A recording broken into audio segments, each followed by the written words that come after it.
ओम निरंजनं नित्यं अनंतरूपं भक्तानुकंपाधृतविग्रहं वै ईशावतारं परमेशमीड्यं तं रामकृष्णं शिरसा नमामि।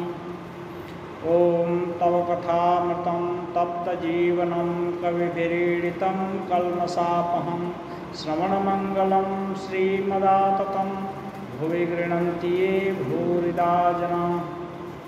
श्री रामकृष्ण वचनामृत परिच्छेद 19 विजय कृष्ण गोस्वामी आदि के प्रति उपदेश। न जायते म्रियते वा कदाचिन्नायं भूत्वा भविता वा न भूयः अजो नित्यः शाश्वतोऽयं पुराणो न हन्यते हन्यमाने शरीरे। आत्मा अजर और अमर है। ये न तो पैदा होती है न यह मरती है, न तो इसका जन्म होता है न इसमें कोई परिवर्तन होता है। ये अज है, अजन्मा है, नित्य है, शाश्वत है। पुराण माने जब से सृष्टि हुई है उसके आगे से भी वर्तमान है। कोई शरीर यदि मर जाए या मार दिया जाए या खत्म हो जाए तब भी ये आत्मा नहीं मरता है, नहीं मरती है। आत्मा अमर है। इसी की चर्चा परवर्ती प्रसंग में होगी।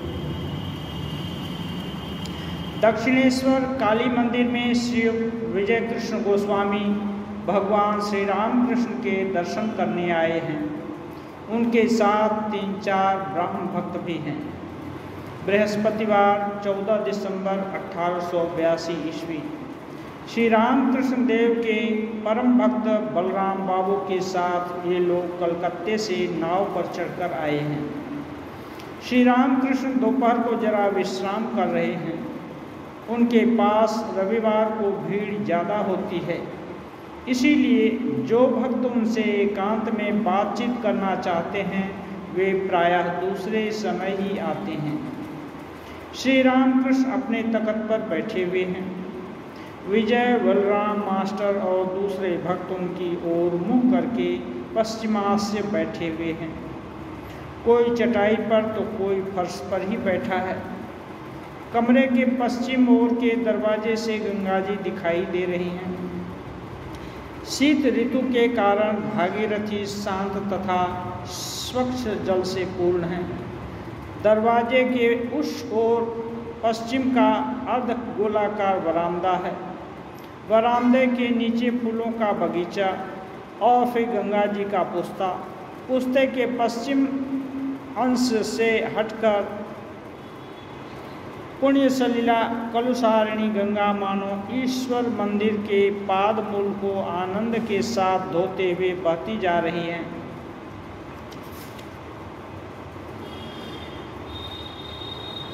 ठंड का समय है, इसलिए सभी लोग गर्म कपड़े चढ़ाए हुए हैं। विजय को शूल की बहुत पीड़ा होती है, इसलिए वे अपने साथ दवा की शीशी ले आते हैं। बात के कारण बहुत तरह का शूल रोग होता है। दवा लेने का समय होने पर दवा ले लेंगे। इस समय विजय साधारण ग्राम समाज में आचार्य की नौकरी करते हैं। उन्हें समाज की वेदी पर बैठकर उपदेश देना पड़ता है, परंतु आजकल समाज के साथ अनेक विषयों पर उनका मतभेद हो रहा है। क्या किया जाए, नौकरी करते हैं, इसलिए अपनी इच्छा के अनुसार न तो कुछ कर सकते हैं और न कर ही सकते हैं। विजय का जन्म एक अत्यंत पवित्र और उच्च कुल में हुआ है।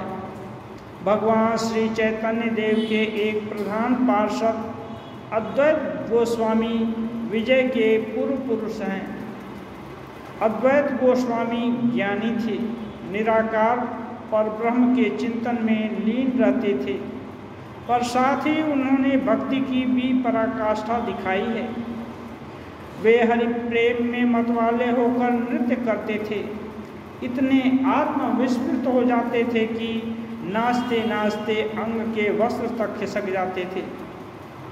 विजय भी ब्राह्म समाज में आए हैं, निराकार पर ब्रह्म का चिंतन करते हैं, परंतु अपने पूर्वज अद्वैत गोस्वामी के पवित्र रक्त की धारा उनकी देह में प्रवाहित हो रही है।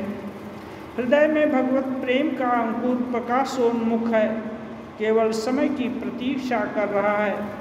इसीलिए वे भगवान श्री राम कृष्ण की अपूर्व भगवत प्रेमोन्मत्त अवस्था को देखकर मुग्ध हुए हैं। मंत्रमुग्ध सर्प जिस प्रकार सपेरे के सामने फन निकाले बैठा रहता है, उसी प्रकार विजय भी श्री राम कृष्ण के श्रीमुख से निकलने वाले भगवत प्रसंग को सुनते हुए मुग्ध होकर उनके पास बैठे रहते हैं। फिर वे जब भगवत प्रेम में बालकों की तरह नृत्य करने लगते हैं, तब विजय भी उनके साथ नाचने लगते हैं।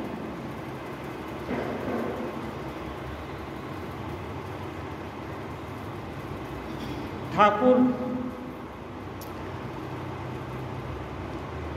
सब समय ही भगवत प्रेम उनके जहाँ भी विराजमान होते उनके चारों तरफ मानो एक औरा बना रहता। विजय कृष्ण ऊंचे साधक थे, इसलिए उनको श्री राम कृष्ण के संसर्ग का चस्का लग गया। जब भी समय मिलता वो सीधे चले आते और उनके सानिध्य में मानो परम सुख पाते। और जब ठाकुर कभी कभी नृत्य करते तो ये भी नृत्य करते। विष्णु एड़ेदा में रहता था। अब एक बालक जिसका नाम विष्णु था, उसकी बात हो रही है। उसने गले में छुरा लगाकर आत्महत्या कर ली। आज उसी की चर्चा हो रही है।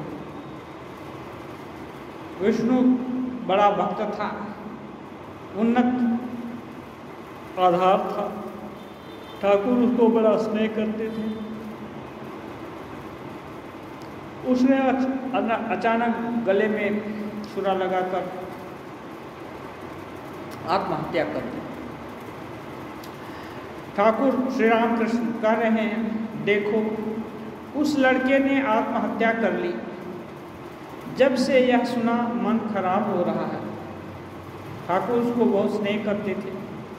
यहाँ आता था, स्कूल में पढ़ता था, पर कहता था संसार अच्छा नहीं लगता।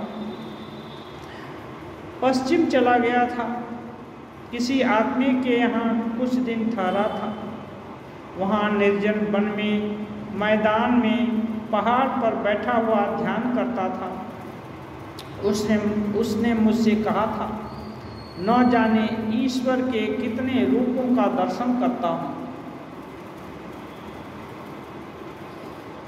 ठाकुर उसको और वो अपने अनुभव दर्शन की बात भी ठाकुर को बताता है। बहुत सारे ईश्वर के रूप देखता था। ठाकुर बहुत स्नेह करते थे, लेकिन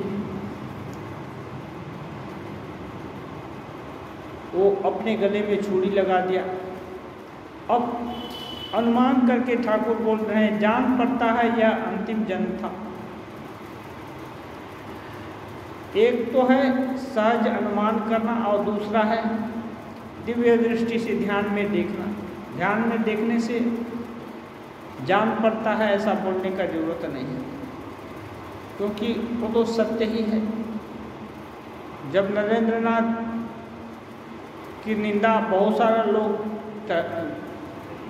अगल बगल करने लगे थे, कभी नास्तिक भाव का भी अवलंबन करके नरेंद्रनाथ जब नौकरी खोज रहे थे, बहुत दरिद्र अवस्था हो गई थी पिताजी के जाने के बाद। घर संसार बहुत कष्ट से बीत रहा था।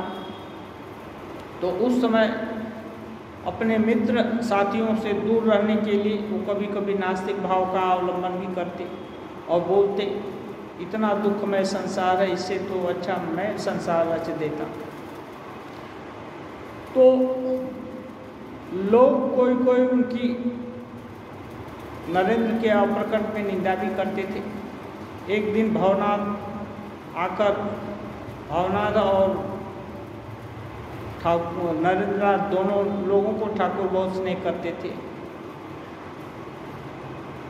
भवनाथ आकर के बोलते हैं कि वो ऐसा हो गया, कुछ नरेंद्र के विषय में बोले। सुनते ही रामकृष्ण देव बोले,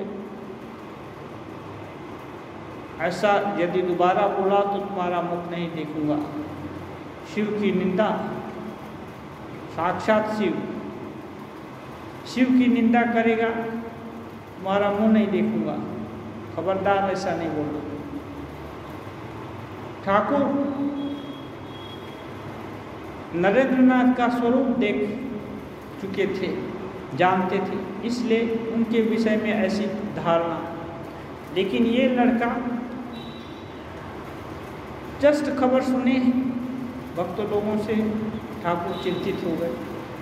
पूर्व जन्म में बहुत कुछ काम उसने कर डाला था, कुछ बाकी रह गया था, वह भी जान पड़ता है इस जन्म में पूरा हो गया।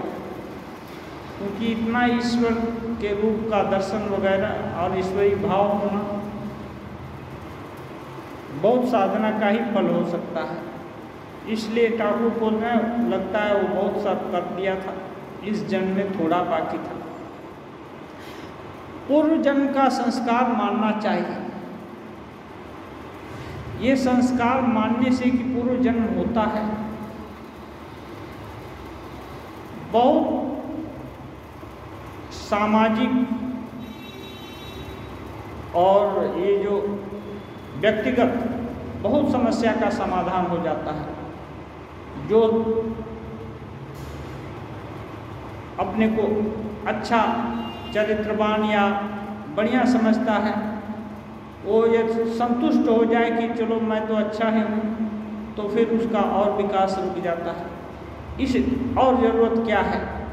इसलिए भगवान गीता में बोलते हैं, नहीं कल्याण कश्चित दुर्गतिं तात गच्छति। जो कुछ भी अच्छा किया है उसका विनाश नहीं होता। तो जो कुछ भी इस जन्म में अच्छा सद्गुण, अच्छा गुण संचय कर लिया है उसका नुकसान नहीं है। इसलिए मरने तक, अंत तक भी उन्नत होने का प्रयास किया जा सकता है। क्यों? ये अगले जन्म में काम आएगा। और बाकी कुछ ये जो संस्कार, अच्छे संस्कार बच जाते हैं, मुक्ति नहीं होने तक वो संस्कार साधक या जीव को आगे बढ़ाते रहते हैं, अग्रगति देते हैं। इसलिए अच्छे संस्कार जिससे पैदा हो वैसा सत्कर्म करना, वैसा सत्संग करना, वैसा साधना, वैसी साधना करना, इसका प्रयोजन साबित होता है। क्योंकि इस जन्म में जो कुछ कर लिया वो कभी नष्ट नहीं होगा, अगले जन्म में काम आएगा। और बाकी सांसारिक जो भी चीज़ें हैं वो कुछ काम में नहीं आएगा। लेकिन शुभ संस्कार जो पैदा हो गया, शुभ कर्म, वो बिना ब्रह्म ज्ञान के खत्म नहीं होगा, उसका प्रभाव चलता रहेगा। इसलिए ठाकुर बोलते हैं शुभ संस्कार पूर्व जन्म का संस्कार मानना चाहिए। और दूसरा ये है कि जो लोग उद्दंड हैं या उनको घमंड है, किसी को सताते हैं या कष्ट देकर के देने में उनको अच्छा लगता है, या कष्ट देकर कुछ उपार्जन करना चाहते हैं या अपना उल्लू सीधा करना चाहते हैं, उनको भय होगा कि जो कुछ भी खराब किया उसका दंडा अपने ऊपर पड़ने वाला है। तो दंड एक ऐसी व्यवस्था है जिससे बहुत बड़ा सुधार हो जाता है। तो ये जो है अशुभ संस्कार भी वैसे ही नष्ट नहीं होंगे, अशुभ संस्कार शुभ संस्कार से दबाए जा सकते हैं, नष्ट नहीं होंगे। कोई भी संस्कार एकदम नष्ट नहीं होता जब तक कि ब्रह्म ज्ञान न हो। ब्रह्म ज्ञान होने से सब कुछ, ज्ञानाग्नि सर्वकर्माणि भस्मसात् कुरुते तथा। ज्ञान अग्नि में जैसे सब आग लग गया, पूरा सब चीज़ जल गया, तो अच्छा भी जला बुरा भी जला, हर कुछ जल गया। तो जब तक ना जल जाए तब तक कोई शुभ संस्कार भी नष्ट नहीं होते, अशुभ भी नहीं होते। हाँ, लेकिन अशुभ का प्रभाव कम हो जाएगा। जैसे बहुत ज़ोर से हवा चल रही है और उल्टा कोई हवा की करे तो उस हवा का प्रभाव नहीं रहेगा। ऐसे ही होता है। रिजल्टेंट शुभ और अशुभ का मिलकर, शुभ का परिमाण ज़्यादा है तो शुभ की तरफ होगा, अशुभ का परिमाण है तो अशुभ की तरफ गति होगी। हाँ, प्रभाव ये होगा। इसलिए ये यदि मान लिया कि पूर्व जन्म होता है और संस्कार सुरक्षित रहते हैं, माने आगे संस्कार का आगे भी संक्रमण होता है इस जन्म से आगे, तो सत्कर्म में, अच्छे कर्म में प्रवृत्ति होगी, अंतिम तक प्रयास करने का उत्साह होगा। नहीं तो जीवन मानो मोनोटोनस हो जाता है, और एक खाने कमाने का अच्छा सभी चीज़ मोटा मोटी ठीक ठाक है, तो फिर उसके बाद और उत्साह नहीं रह जाता कि और क्या करना है, हम तो अच्छे ही हैं। लेकिन और उससे भी अच्छा, उससे भी अच्छा, उससे भी अच्छा प्रयास करेंगे तो अगले जन्म में और उन्नत होंगे। ये है इसका फल। इसलिए ठाकुर बोलते हैं पूर्व संस्कार मानना चाहिए। मैंने सुना है एक मनुष्य 100 साधना करता था। अब ठाकुर एक कहानी बता रहे हैं, कह रहे हैं कि मैंने सुना था एक मनुष्य 100 साधना कर रहा था, घने जंगल में भगवती की आराधना कर रहा था। 100 साधना, स्मशान साधना जो भी ये करते हैं, वो सबके अज्ञात में किया जाता है। वहाँ कोई नहीं रहेगा, भगवान भगवती या जिसकी भी साधना करेंगे वो रहेगा और साधक रहेगा। इसलिए वो जंगल में करता है। इससे क्या है, मन जल्दी एकाग्र हो जाता है, क्योंकि जहाँ कोई बहुत तरह का अवलंबन सुख सुविधा है, वहाँ मन इधर उधर स्कैटर्ड हो जाता है। अब वहाँ कुछ भी नहीं है, कहीं से बाघ आ जाए तो उसको वो भी खा लेगा, कहीं से सांप आ जाए तो डस लेगा, कहीं से और भी कुत्ते आ जाएं, जंगली कुत्ते, तो सब काटने लगेंगे। हाँ, कहीं भी कुछ भी अघटन घट सकता है। एकमात्र इष्ट देवता या इष्ट देवी ही सहाय रूप से हैं। तो जिसका इतना विश्वास हो गया उसको डर नहीं लगेगा और वो साधना करेगा। जैसे ही डरा, मन डिग गया, वैसे ही कितने साधक लोग पागल हो जाते हैं, कितने ये हो जाते हैं, सारा जन्म वृथा चला गया। इसलिए 100 साधना वगैरह ये सब साधना ठाकुर भी सबको करने के लिए नहीं बोलते थे। इसके लिए उपयुक्त साधक को वही कर सकता है, बाकी का नुकसान ही होता है। लेकिन इसमें उन्नति बहुत जल्दी हो जाएगी, क्योंकि और कोई अवलंबन नहीं है और कोई सपोर्ट नहीं है, इसलिए मन तुरंत एकाग्र हो जाएगा। तो घने जंगल में भगवती की आराधना कर रहा था, परंतु वह अनेक प्रकार की विभीषिकाएं देखने लगा। अब डर होने से विभीषिका दिखने लगती है। डर नहीं होता तो कोई विभीषिका नहीं हो। भगवती जो सर्वशक्तिमती हैं, सर्वशक्तिमान है, उनका चिंतन जो कर रहा है उसको और डर क्या है।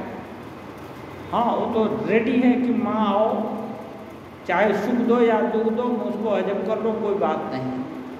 तो ऐसे आदमी को कहाँ डर लगेगा। लेकिन ये व्यक्ति अनेक प्रकार का विभीषिका देखने लगा, डर होने लगा। अंत को उसे बाघ पकड़ ले गया। कल्पना करेगा कहीं बाघ न आ जाए, तो कल्पतरु के नीचे बैठे हैं। हम लोग बचपन में सुनते थे कहीं कल्पतरु है, वो कहीं घूमते घामते यदि उसके पास चले जाएं हम लोग, जंगल अंगल में होता है, कहीं न कहीं तो कोई बीज पड़ा होगा, तो वहाँ जो भी अच्छा चीज़ चाहेंगे वो सब मिल जाएगा। जब छोटे पर कहानी कल्पतरु का सुने, लेकिन कल्पतरु बाहर हो या न हो, इंद्रासन में बोलते हैं स्वर्ग में होता है, हाँ हो या न हो, लेकिन भगवान तो कल्पतरु है ही, वो सबके हृदय में विराजमान है, सबका अस्तित्व ही भगवत अस्तित्व है। उनको बढ़ करके और कल्पतरु कौन हो सकता है? वो सर्व समर्थ है, सर्वशक्तिमान है, सर्वज्ञ है, सब कुछ है उनके अंदर। फिर उनकी इच्छा हो तो क्या अप्राप्य हो जाएगा? इसलिए यदि वो कल्पना करेंगे कि नहीं भगवान की प्राप्ति हो, भगवत स्वरूप की उपलब्धि हो, सामने हो, भीतर में हो, तो वो भी होगी। नहीं कल्पना करेंगे कि कहीं बाघ के रूप में आ करके कोई खा ना जाए, तो बाघ भी आ जाएगा। और जैसे ही कल्पना करें, क्योंकि मन एकाग्र हो गया है, एकाग्रता में शक्ति है, तो अब ये शक्ति का प्रयोग अभी गलत जगह पर हो जाएगा तो अपना ही सर्वनाश होता है। इसलिए बाघ बन करके बाघ उठा ले गया। वहीं एक और आदमी बाघ के भय से पास के एक पेड़ पर चढ़कर बैठा हुआ था, वहीं पर बैठा हुआ था। सौ तथा पूजा की अन्य सामग्रियां इकट्ठी देखकर वह उतर पड़ा। बाघ तो इसको उठा ले गया, तो अब जब बाघ उठा ले गया तो एक आदमी सोचा कि चलो अब तो वो उसको खाएगा, अब तो तुरंत खाने नहीं आएगा, क्योंकि शिकारी जीव है ना, एक को खा लेने से वो फिर दूसरे पर हमला नहीं करते। और प्रेरणा ही तो है दिल की, उसको अंदर हुआ, दूसरे पेड़ पर बैठा हुआ था, डर के मारे वो देखा कि सब पूजा की सामग्री रेडी है, तो चलो उतर कर देखते हैं क्या होता है। उतर पड़ा और आचमन करके शव के ऊपर बैठ गया। कुछ जप करते ही माँ प्रकट होकर बोली। थोड़ा सा ही जप किया, जो भी भगवान का नाम या माँ का नाम मालूम होगा उसको दिया, और तुरंत माँ प्रसन्न हो गई। बोली, मैं तुम पर प्रसन्न हूँ, वर मांगो। अब ये व्यक्ति क्या करेगा? माता के पाद पद्मों में प्रणत होकर वह बोला, माँ को प्रणाम किया और फिर बोला, माँ एक बात पूछता हूँ, तुम्हारा कार्य देखकर बड़ा आश्चर्य होता है। उस मनुष्य ने इतनी मेहनत की, इतना आयोजन किया, इतने दिनों से तुम्हारी साधना कर रहा है, पर तो उस पर तुम्हारी कृपा न हुई, तुम उस पर प्रसन्न नहीं हुई, पर तुम मुझ पर प्रसन्न हो गई। मैं साधन भजन ज्ञान भक्ति आदि कुछ नहीं जानता, फिर भी मुझ पर प्रसन्न हो गई। भगवती हंसकर बोली, बेटा तुम्हें जन्मांतर की बात याद नहीं है। तुम जन्म जन्म से मेरे लिए तपस्या कर रहे हो। उसी साधना के बल पर इस समय तुम सब कुछ तैयार पाए और मेरे दर्शन भी पाए। अब कहो क्या वर चाहते हो? मैंने इतने जन्म जन्म से माँ को पाने के लिए वो ये साधना, एक व्यक्ति जो रात को बैठा हुआ है, नहीं तो ये भी रात को क्यों जाता? ऐसा योग हो गया कि जाकर बैठा तो था डर करके, साधना करने भी नहीं गया था, किसी संयोग बस चला गया होगा और डर लगा तो पेड़ पर चढ़ करके बैठ गया। लेकिन माँ बोल रही हैं कि उसी साधना के बल पर जन्म जन्म मुझको पाने के लिए तुम तपस्या किए, उसके साधना के बल पर ये सब योगायोग हो गया।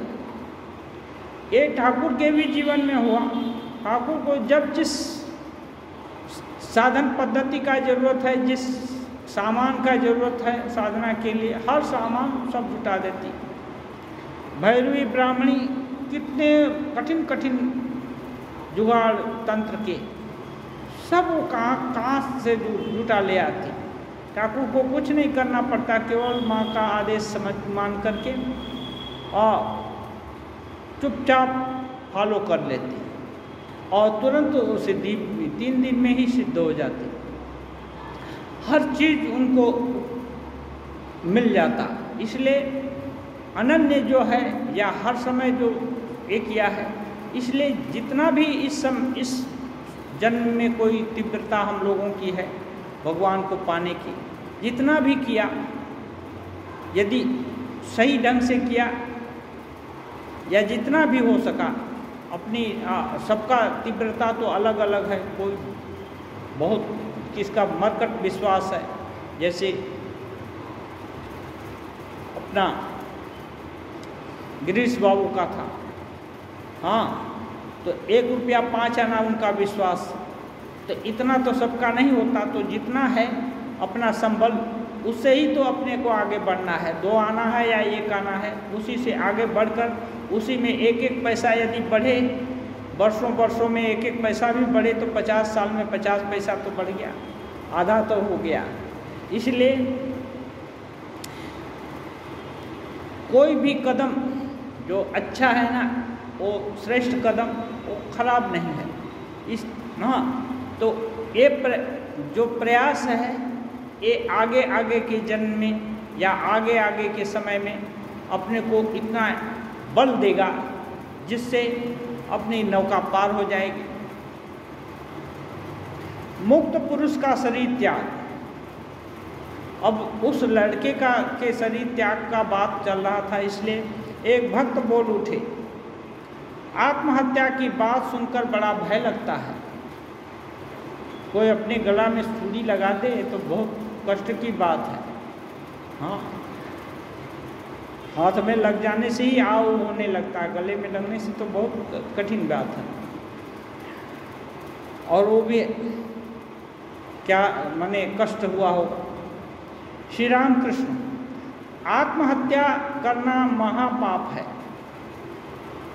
ठाकुर बोल रहे हैं आत्महत्या जो भी कोई करता है बहुत महापाप है।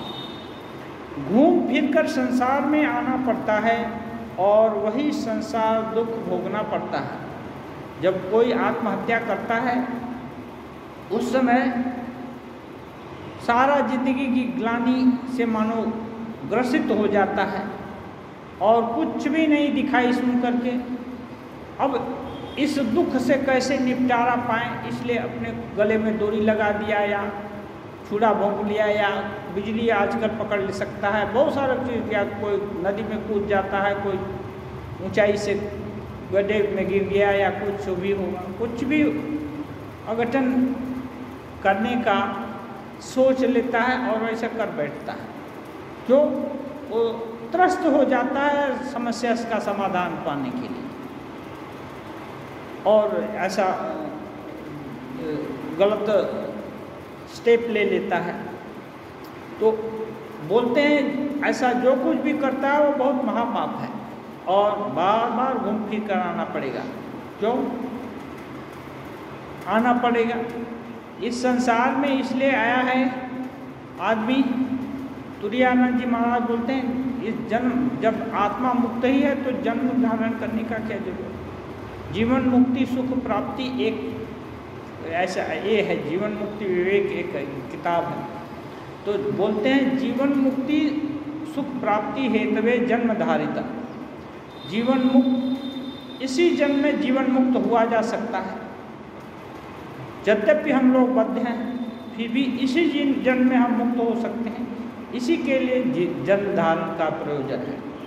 अब जिस प्रयोजन से जो कुछ मिला या काम किया गया वो प्रयोजन यदि सिद्ध नहीं हुआ तो फिर बार बार उसको करना पड़ेगा ना प्रयास।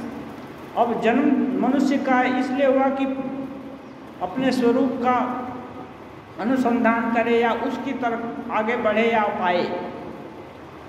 और गले में छुरी लगा दिया, मैंने एकदम हताश निराश और कुछ ये हो गया, तब वो उसको और छोटा भोग योनि, कुत्ता बिल्ली और जो है वो नारकी योनि बोलते हैं, माने नर से अधम योनि को नारकी योनि बोलते हैं, ऐसी योनि मिलेगी।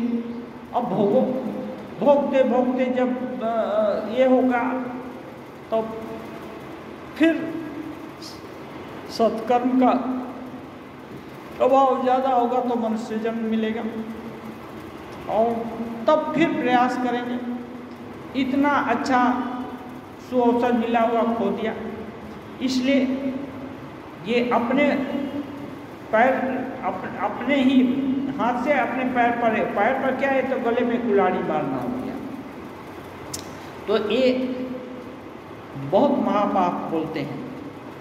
परंतु ठाकुर बोल रहे हैं, परंतु यदि कोई ईश्वर दर्शन के बाद शरीर त्याग दे तो उसे आत्महत्या नहीं कहते। अब कोई स्वांग रचे कि मुझको ईश्वर दर्शन हुआ है, गला में डोरी लगा ले, तो वैसे नहीं होगा। अब गला में डोरी लगा ले या मर गया तो वो तो बताने नहीं आएगा कि मैं ऐसे मुक्त पुरुष हूँ। अब मुक्त पुरुष कौन है, वो वही जानता है जो है, और दूसरा तो जान नहीं सकता। और कर्म की गति तो उसको ले ही जाएगी। यदि भगवान का दर्शन नहीं हुआ है तो बंधन में तो पड़ना ही पड़ेगा।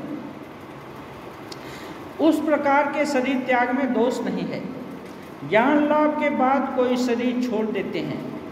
जब मिट्टी के सांचे में सोने की मूर्ति ढल जाती है तब मिट्टी का सांचा चाहे कोई रखे या तोड़ दे। अभी सोना का कैसे एक कारोबार करते हैं, लोग सुनते हैं मिट्टी का सांचा बनाते हैं या विभिन्न, ये क्या है, प्लास्टर ऑफ पेरिस, इसका बहुत सारा चीज़। प्लास्टर ऑफ पेरिस का तो सांचा हम लोग भी बना करके कुछ मोनोग्राम बनाते हैं, तो सांचा में बना लिया, फिर उसको बस और प्लास्टर ऑफ पेरिस को तोड़ दिया। तो ऐसा होता है। और कभी कभी बार बार बनाया जा सकता है तो उस सांचा को रख ही देते हैं, मोनोग्राम फिर से बना लेंगे। तो ठाकुर बोलते हैं सोने की मूर्ति यदि ढल गई फिर और ज़रूरत नहीं है, मिट्टी का जो सांचा बनाया था उसको तोड़ दिया, कितना सांचा रखेंगे। कई वर्ष हो गए, ठाकुर एक दूसरा उदाहरण दे रहे हैं क्योंकि वही सब प्रसंग चल रहा है। कई वर्ष हो गए, वाराणनगर से एक लड़का आता था, उम्र कोई 20 साल की होगी, नाम गोपाल सेन था। जब यहाँ आता था तब उसको इतना भाव हो जाता था कि हृदय को उसे पकड़ कर रखना पड़ता था कि कहीं गिरकर उसके हाथ पैर टूट न जाए। अभी ठाकुर को देखकर तुरंत उसको उद्दीपन हो जाता था। अभी ऐसा बोलेंगे कि यहाँ आता था तो भाव होता था, अन्य जगह नहीं होता था, अन्य जगह कौन पकड़ कर रखता था। तो बोलते हैं राखाल है ना, उसको पकड़ता था, क्योंकि कहीं राखाल नहीं, हृदय राम, तब राखाल नहीं आए थे शायद, हाँ, तो हृदय राम उसको पकड़ते थे लड़के को, कहीं गिर पड़ ना जाए। तो उद्दीपना किसको होती है, जिसके के दिल में वैसा भाव हो। अभी भगवान का दर्शन जिसको हुआ है कभी, या ऐसे भगवत पुरुष को देखने से या भगवान का नाम सुनने से तुरंत उसको उद्दीपना हो जाती है। तो ये गोपाल सेन माने शरीर का भान लुप्त हो जाता था और ये भगवत भाव में विभोर हो जाता था। तो फिर दूसरे राज्य में चला गया तो शरीर की इंद्रियां कैसे काम करेंगी, वो तो अपने बस में नहीं रहती। तो इसलिए ऐसे लोग को ठाकुर की जब व्यवस्था होती, हृदय राम भी सपोर्ट करता था ठाकुर।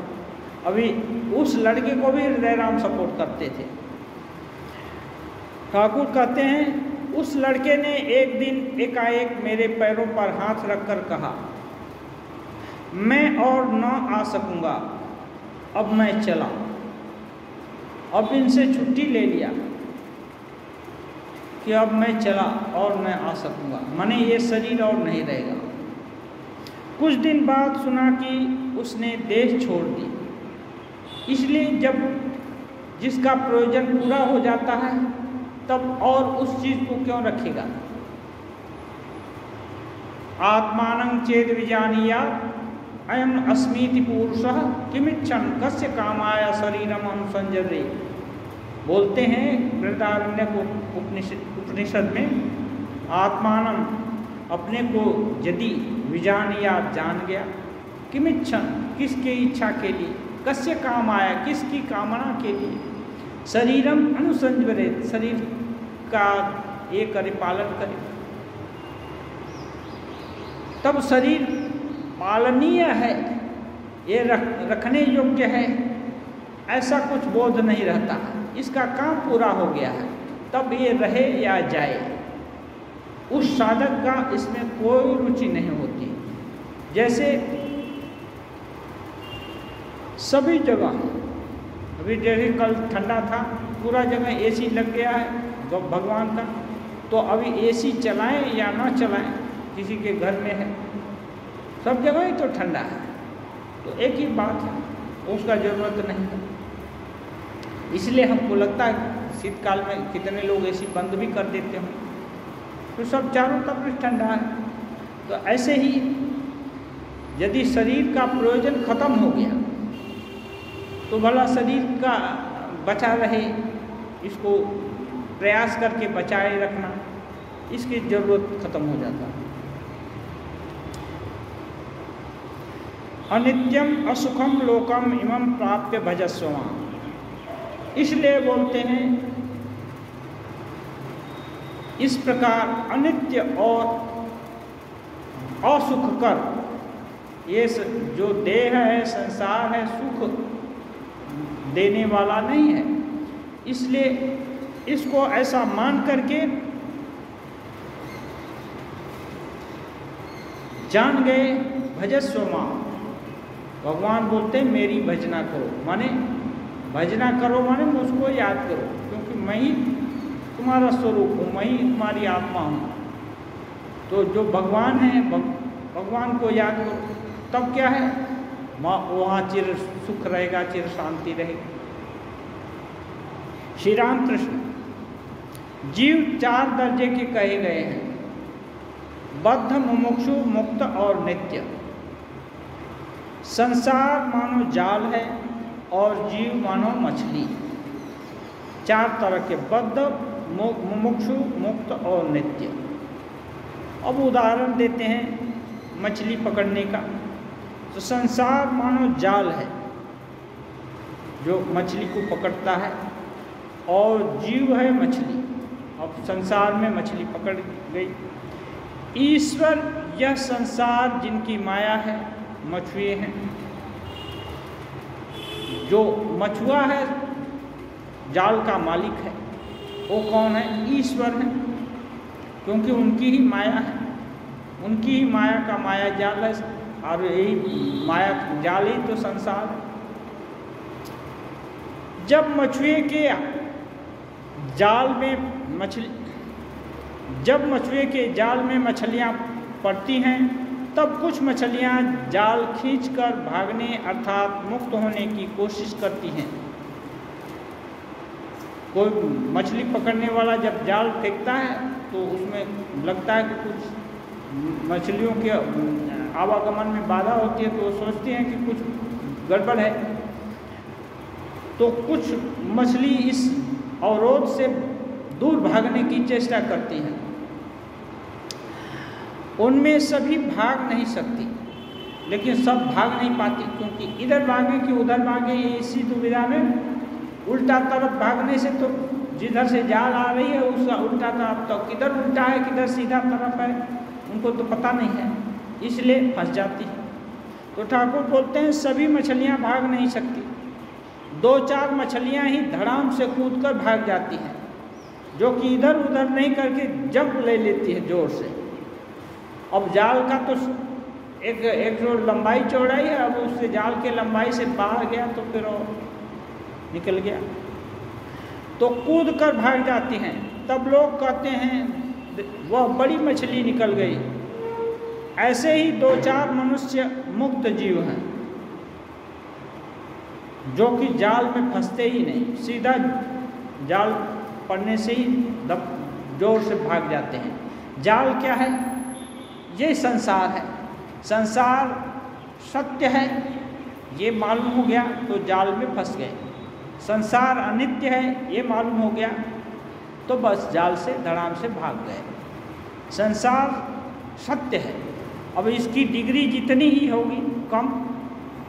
संसार सत्य है, इसका डिग्री कम है, इसका मतलब मुमुक्षु जीव हैं, साधक हैं। ये चाहते हैं कि संसार है तो सही लेकिन ये अच्छा नहीं है, इससे निकलना पड़ेगा। तो ऐसे लोग मुमुक्षु हैं, लेकिन जितनी भी समझ है उसमें उतनी शक्ति नहीं है कि वो संसार से बाहर निकल जाएं, लेकिन कोशिश तो करते रहते हैं। लेकिन कुछ ऐसे हैं जो कि तुरंत समझ जाते हैं इसका मर्म और इससे अपना मन मोड़ लेते हैं। जैसे ये 2 लड़कों की बात हुई, जो कोई एक गला में छुरी लगा दिया, दूसरा बोला और नहीं आऊँगा। ऐसे जड़ भरत की कहानी हम लोग जानते हैं, सुने हैं। जड़ भरत एक पुराण और महाभारत शायद भागवत में है। जड़ भरत एक राजा थे। आगे था नियम, चौथे पन में सन्यासी होकर और कुटिया में तपस्या करते थे राजा लोग। माने उनका कोई शान शौकत नहीं रहता, कोई माल असबाब नहीं रहेगा, कोई धन दौलत नहीं रहेगी, कोई परिवार वगैरह कोई नहीं जाएगा, उनके साथ कुछ भी नहीं जाएगा। ऑर्डिनरी आदमी होकर आज चतुरंगिणी सेना उनके साथ चलती थी, कल एकदम पदाती होकर पैर के बल चलकर वो सीधा जाएंगे जंगल में और इतने दूर जाएंगे जहाँ की उनके लोग आना जाना नहीं करते हैं। ऐसे जगह जाकर कुटिया बनाकर अपने हाथ से और वहाँ तपस्या करेंगे और शरीर छोड़ देंगे। तो राजर्षि ये जो भरत तपस्या करते थे, मुनि के रूप में तपस्या कर रहे थे, तो वो लोग बहुत तेज होता है। एक बार छोड़ दिया घर संसार तो अभी सुख की कल्पना नहीं होती, क्योंकि संसार में क्या सुख है वो तो अच्छा से देख चुके होते थे। इसलिए पहले का युग बहुत अच्छा था। ब्रह्मचर्य, वेदाध्ययन, क्या करना चाहिए क्या नहीं करना चाहिए, ये सब का ज्ञान 25 साल तक। उसके बाद गृहस्थ जीवन, गृहस्थ जीवन का सुख और जो कुछ भी है सब देखना, प्रजा पालन ये सब। उसके बाद उससे मन को उपराम करना, वानप्रस्थ और फिर संन्यास। तो ये संन्यास की अवस्था में, संन्यास माने कोई जरूरी नहीं है कि वो व्रत अनुष्ठान करके हम लोग जैसे गेरुआ वस्त्र पहनते हैं वो सम्यक रूप से छोड़ दिया पूरे सब कुछ सुख को, तो उसको संन्यास कहते हैं। तो एक कुटिया बांध करके रहते थे, नदी के किनारे ही अधिकांश लोग रहते थे, क्योंकि पानी तो चाहिए, पानी के बिना तो कैसे जिंदगी। खाना तो कुछ कंदमूल या फल जंगल में आगे बहुत आयत होते थे, ऐसे ही मिल जाते थे, और पानी पीना पड़ेगा। तो उसके पास कुटिया बना कर रहे थे, और एक दिन देखे एक बाघ एक हरिणी के ऊपर जंप किया, और हरिणी क्या करी, वो जो गर्भवती थी, वो प्राण बचाने के लिए सभी लोग प्रयास करता है, अब जंगली जीवों में तो होता ही। वो नदी के उस पार कूद गए, क्योंकि जिस तरफ बाघ दोनों थे, बाघ और ये, उस तरफ जाने से बच नहीं सकती। तो जैसे ही कूदी तो इतनी लंबी छलांग थी कि वो खुद उसका प्राणांत हो गया। लेकिन उसके पेट में बच्चा था, उसका वो प्रसव हो गया, वो नदी की धार में बहने लगा। और उधर ही जा रहे थे राजा भरत, तब राजर्षि भरत, नहाने के लिए, तो देखे तुरंत उनको करुणा ही हुई, उस बच्चे को उठा लिए, धो धा करके अपने आश्रम में ले आए। अब आश्रम में ले आए तो ममता तो सबकी ही है। अब देखे कि अनाथ है, उसकी माँ मर गई, क्या करें, कुछ जो भी कुछ गिला उला करके थोड़ा मोड़ा चटा वटा करके उसको बड़ा किए। जब बड़ा हो गया तो थोड़ा मोड़ा हरकत करता था, वो जब ध्यान करते तो जाकर सिंह से कुरेदता, माथा से कुरेदता, क्योंकि वो भी बच्चा है और कहीं नहीं जाता था, क्योंकि वो और कुछ तो देखा नहीं है। उसका माँ पिताजी वही ऋषि हैं और वो है, तो ऐसे बीतने लगा। वो थोड़ा उसका सिंह भी बड़ा कुछ हुआ, उससे भी कुरेदता था। अभी कुछ भी करे तो उनको खराब नहीं लगता था, अच्छा ही मानते थे राजा। वो एक दिन जंगल में तो कभी कभी पशुओं का झुंड भी चलता है, तो एक दिन उसके ही जैसा हरिणों का झुंड बहुत आया। तो ये बच्चा देखने लगा, देखा तो उसके जैसे और बच्चे कूद रहे थे, तो इसको बड़ा अच्छा लगा। अब जाति संस्कार उमड़ पड़ा और ये उनके पीछे दौड़ने लगा। तो पीछे से देखे ये सोचे कि ये बच्चा तो हमारे कुटिया में पला हुआ है, इसको तो दौड़ना भागना आता नहीं है, कहीं बाघ ना खा जाए, कहीं शेर ना खा जाए, क्योंकि जंगली जो बच्चे हैं वो तो बहुत दौड़ते हैं जान लगा कर, ये तो नहीं दौड़ पाएगा। और ये उसको नाम से बुलाते बुलाते दौड़ते दौड़ते जा रहे हैं। अब वो कहाँ सुने, उसको आनंद मिल गया और इधर पीछे लौट कर देखता नहीं, और ये भी भागते स्नेह के कारण दौड़ते दौड़ते जा रहे हैं। और ऐसे में ही इनका शरीर छूट गया, गिर पड़े होंगे, शरीर छूट गया।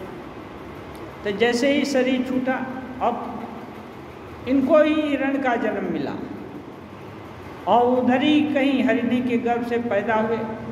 लेकिन पूर्व जन्म का संस्कार, ठाकुर बोलते हैं पूर्व जन्म का संस्कार मानना होता है, तो उसी संस्कार के बल से इतनी तपस्या किए थे घोर, केवल स्नेह उमड़ पड़ा था उसका दशा देख करके। इसलिए वो ये बड़ा हो जाने के बाद अपने कुटिया से उसको भगा दिए होते या उतने स्नेही नहीं होते तो उनको कुछ नहीं होता, या भाग गया तो ठीक है अपने दल में चला गया और वापस चले आए होते। लेकिन अभी उनको स्नेह हो गया, उसके भी चिंतन कर रहे हैं उसका भविष्य का क्या होगा। अब यही करते करते उनका प्राणांत हो गया, तो हरिण का शरीर मिला। फिर पूर्व जन्म के तपस्या के फलस्वरूप उनको ज्ञान है, हिरण को भी ज्ञान है कि मैं तपस्वी हूँ, मैं यहाँ इस कुटिया में तपस्या करता था। वो बच्चा वो उसी कुटिया के आसपास घूमता रहा और बड़ा होगा। कालक्रम से उसका शरीर पतन हुआ। फिर पहले की ही तपस्या के बल पर अगले जन्म में ब्राह्मण के घर में उसका जन्म हुआ।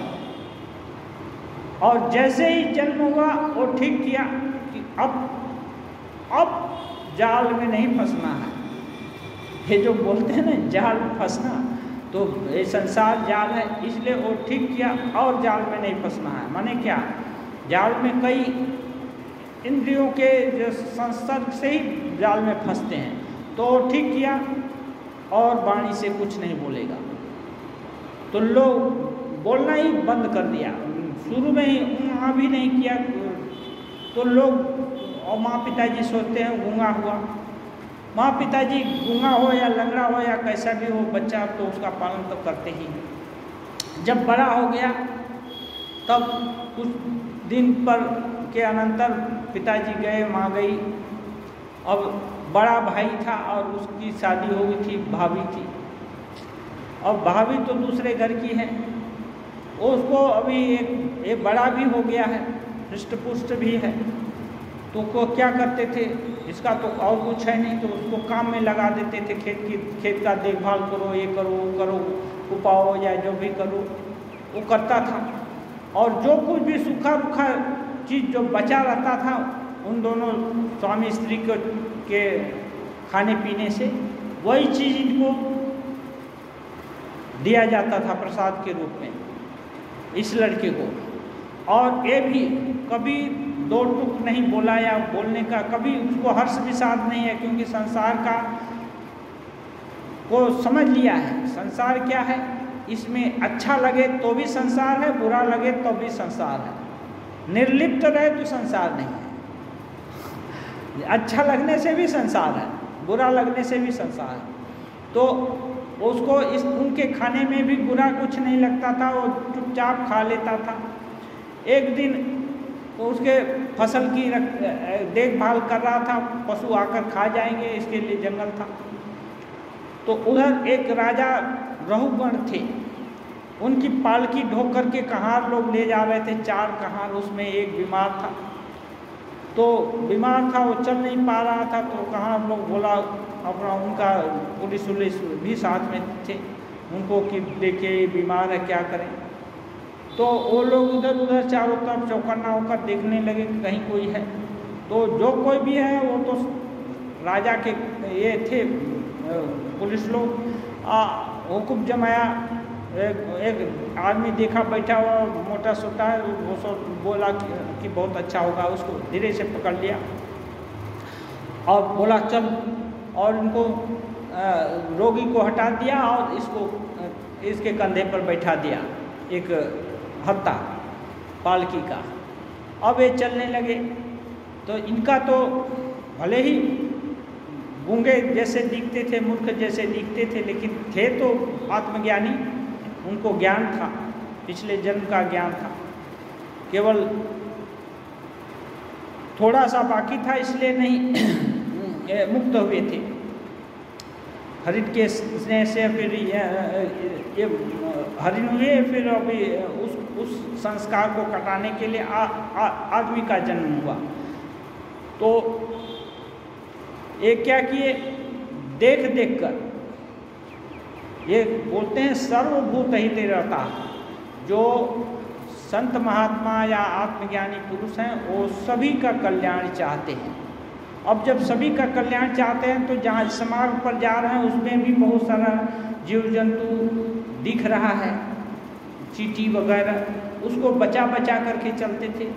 और पालकी नहीं ढोएंगे ये भी नहीं बोले, क्योंकि मानना ही है इनको।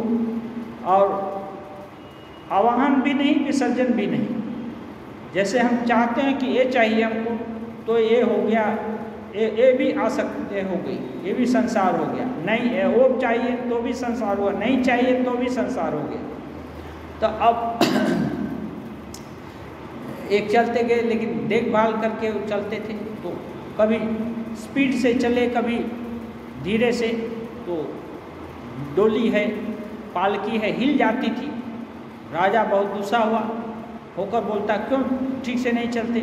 तो वो लोग बोलता कि हुजूर हम लोग नहीं, हम लोग ठीक ही चल रहे हैं, लेकिन नया जो कहार आया है ना ढोने वाला, वही गड़बड़ करता है। राजा को डांट देता। फिर कुछ देर धीरे धीरे चलते, सही ढंग से चलते, उन ताल में ताल मिलाकर चलना पड़ेगा ना, 4 लोग चलता है।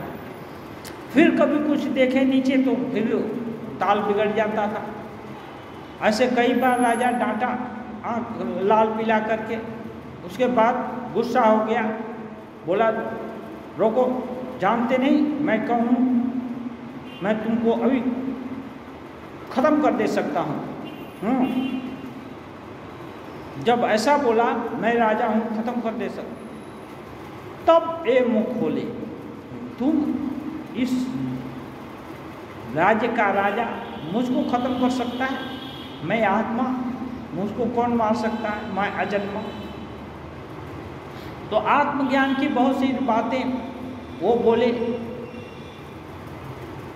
थोड़े, तो उसको तो ये लगा कि अरे ये मूर्ख आदमी कैसे आत्मज्ञान की बातें हैं, तो ऋषि लोग जानते हैं या बहुत ऊंचे ब्राह्मण लोग जानते हैं।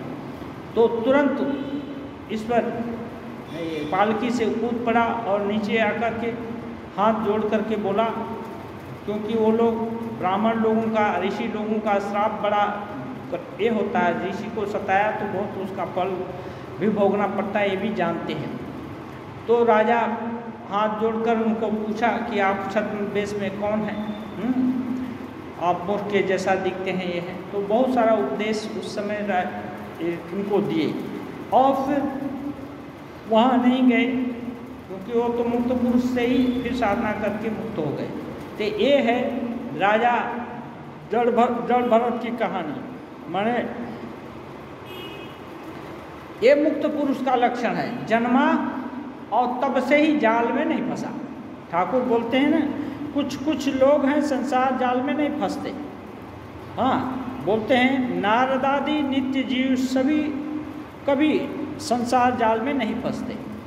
तो ये भरत हैं, फंस तो गए लेकिन अब मुक्त हो गए, ये संस्कार पूरा ये था, इसलिए अब नहीं फंसेंगे, ये ठीक कर लिए थे।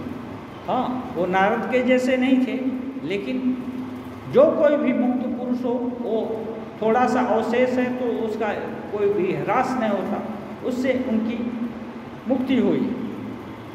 तो परंतु प्रायः अधिकतर मछलियाँ जाल में पड़ जाती हैं। ज़्यादातर मछली माने जीव जाल में पड़ जाती है, क्योंकि जाल बड़ा अच्छा है, खाना मिलता है, शान शौकत मिलती है, सुख दुख मिलता है। इसको बड़ा क्यों कैसे भूल जाएगा? कोई चीज़ काटे तो उसके प्रति गुस्सा क्यों नहीं आए? हाँ, कोई चीज़ अच्छी लगती है तो वो अच्छा क्यों न लगे? इसलिए ये बड़ा विचित्र पहेली है कि इससे तुरंत भाग जाना मुश्किल है। इसलिए अधिकांश मछलियाँ फंस जाती हैं, फिर भी उन्हें होश नहीं कि जाल में पड़ी हैं। जाल में फंस गई हैं लेकिन उनको होश नहीं। कैसे? वो तो जानते हैं हम तो अच्छे ही हैं, पैदा हुए, खाना पीना कर रहे हैं, खेल रहे हैं, अच्छा ये हमको अच्छा लग रहा है, ये मिल जा रहा है, वो खराब लग रहा है उसको हम हटा दे रहे हैं, तो हम अच्छे ही हैं, हमको जाल में कहाँ फंसे हैं? उनको पता ही नहीं कि ये बड़ा जाल है। अच्छा, अब मरना होगा, अब जाल में फंसे हैं, कुछ दिन सुख भोगते रहे, 50-100 साल बहुत ज़्यादा नहीं होता। ये सुख कल वो दुख कल, ऐसे झलते झलते अभी अंतिम समय आ गया तो सोचते हैं अरे क्या हुआ, पूरा बही खाता खोल करके देखे, इतना धन कमाए वो तो साथ में नहीं जाएगा, इतना एक वो तो भी साथ में नहीं जाएगा, बाकी सभी चीज़ दिखाई देता है कि ये साथ में नहीं जाएगा। वो हमारे काम में नहीं आया, लड़का को इतना पढ़ाए वो काम में नहीं आया, लड़की को इतना देखे वो भी काम में नहीं आया, इसको हम इतना माने वो भी हमको पता नहीं दिया। सब हिसाब सामने दिमाग के मानस पटल पर सब आने लगता है। तब मरने का भय होता है कि अब तो मरना पड़ेगा, तो अब क्या करें? तब ये है, तब समझ में आता है कि संसार में फंस गए। जाल में पड़ते ही जाल सहित इधर उधर भागती हैं और सीधे कीच में घुसकर देह छिपाना चाहती हैं। इन लोग का स्वभाव है कि जाल में तो पड़ गई हैं लेकिन कीचड़ में और जो निकलने का रास्ता नहीं है, ये नहीं जान करके वही संसार का जो कुचक्र है वही कीचड़ है, सुख दुख। अब उसमें फंसते हुए उसी में सिर छुपा लिए और भागने की कोई चेष्टा नहीं करते, बल्कि कीचड़ में और गड़ जाते हैं। वे ही बद्ध जीव हैं जिनको कि इस संसार इससे फुर्सत नहीं है और उसको में ही सुख मानते हैं, वो बद्ध जीव हैं। बद्ध जीव संसार में अर्थात कामिनी कांचन में फंसे हुए हैं, कलंक सागर में मग्न हैं, पर सोचते हैं कि बड़े आनंद में हैं। इसको संसार सागर बोलते हैं, कलंक सागर बोलते हैं। इसमें कोई ऐसा नहीं हुआ जिस पर कि कलंक का दाग नहीं लगे। कलंक माने शुद्धता नहीं है, तो शुद्धता तो आत्मा में ही है, तो बाकी सब तो कलंक ही है। तो इसका दाग जरूर लग जाता है। जैसे काजल का कोठरी है, उसमें कैसे भी कर से सतर्क होकर जाए तो काजल लगी जाता है। ऐसे ही संसार में रहने से उससे बाहर नहीं निकले तो रहेगा। जो मुमुक्षु या मुक्त हैं, संसार उन्हें कूप जान पड़ता है। जो मुक्त हो गए वो तो जड़ भरत का कहानी सुनाए, उनके जैसा ही कोई नहीं। सुख दिया तो भी कुछ नहीं, दुख दिया तो भी कुछ नहीं, और कोई आसक्ति अनासक्ति कुछ नहीं। केवल वहाँ तो वो बोला कि तुमको मार देंगे, इसलिए वो सोचे कि राजा है, उनका इच्छा हो गया। महापुरुष लोग कब कृपा करते हैं ये भी मालूम है, तो उचित अधिकारी जानकर उसको उपदेश दिए थे। इसलिए बोलते हैं मुमुक्षु और मुक्त हैं, उन्हें संसार कूप जान पड़ता है। कुआं माने अंधकूप जैसे बोलते हैं, माने गड्ढा, वो सुख का जगह नहीं है। तो मुमुक्षु जो चाहते हैं, जिनको होश हो गया कि नहीं ये संसार तो ऐसे ही धोखा देगा, आज जो अपने अच्छे हैं कल वही बेगाने हो जाएंगे, परसों यही हो जाएगा, फिर क्या होगा। तो तब उनको एक खोज शुरू होती है। तब क्या करना पड़ेगा, कोई समस्या का यदि मालूम हो गया तो समाधान भी मालूम होता है। तो मुमुक्षु जब ये संसार अच्छा नहीं लगने लगा, इसमें बहुत सारा भय का कारण दिखने लगा, जब ये दिखने लगेगा तो भय के कारण से निवारण की खोज होगी। तब वो संसार बोलते हैं अच्छा नहीं लगता है। माने संसार माने क्या है, आसक्ति और विरक्ति दोनों, आकर्षण और विकर्षण, विरक्ति नहीं, आकर्षण और विकर्षण। विकर्षण माने इससे द्वेष करते हैं, इसको अच्छा पाते हैं। हाँ, और विरक्ति माने ये जो है, ये जो विरक्ति शब्द है उससे ऊपर आकर्षण से भी निर्लिप्तता है, विकर्षण से भी निर्लिप्तता है, उसको विरक्ति बोलते हैं। अच्छा नहीं लगता, इसलिए कोई ज्ञान लाभ, ईश्वर लाभ हो जाने पर शरीर छोड़ देता है। अब जब ये संसार अच्छा ही नहीं लगता और इसका काम पूरा हो गया, भगवान लाभ हो गया, तब बोलते हैं कोई स्वेच्छा से शरीर छोड़ देता है। ऐसे तो सबका शरीर छूटेगा ही कैसे न कैसे, लेकिन छोड़ देता है। परंतु इस तरह का शरीर त्याग बड़ी दूर की बात है, बड़ी दूर की बात है। ये इतना सहज नहीं है, बोलने से नहीं हो जाता है। इसलिए बोलते हैं मुक्त होना ही बड़ी दूर की बात है, फिर तो उसके बाद शरीर छोड़ना। बद्ध जीवों, संसारी जीवों को किसी तरह होश नहीं होता। जितना दुख पाते हैं, कितना धोखा पाते हैं, कितनी विपदाएं झेलते हैं, फिर भी बुद्धि ठिकाने नहीं लगती। बोल रहे हैं संसारी जीवों को किसी तरह होश नहीं होता। कितना दुख पाते हैं, माने अनेक प्रकार का दुख पाते हैं, कितना धोखा खाते हैं, पद पर धोखा, जिसको अच्छा समझा वही खराब निकल गया। सोचते हैं कि ये पढ़ लेंगे तो अच्छा होगा, लेकिन वही पढ़ाई काम की नहीं हुई, उसी में गड़बड़ी आ गई। कितनी भी विपदाएं झेलते हैं, बहुत तरह की विपत्तियां झेलते हैं, फिर भी बुद्धि ठिकाने नहीं लगती, संसार अच्छा ही लगता है। बोलते हैं ऊंट कटीली घास को बहुत चाव से खाता है, परंतु जितना ही खाता है उतना ही मुंह से धर धर खून गिरता है, फिर भी कटीली घास खाना नहीं छोड़ता। संसारी मनुष्यों को इतना शोक ताप मिलता है, किंतु कुछ दिन बीते कि सब भूल जाते हैं। ओम निरंजनम नित्यम अनंत रूपम भक्तानुकंपाधृत विग्रहम वै ईशावतारं परमेशमीड्यं तं रामकृष्णं शीर्षा नमामि।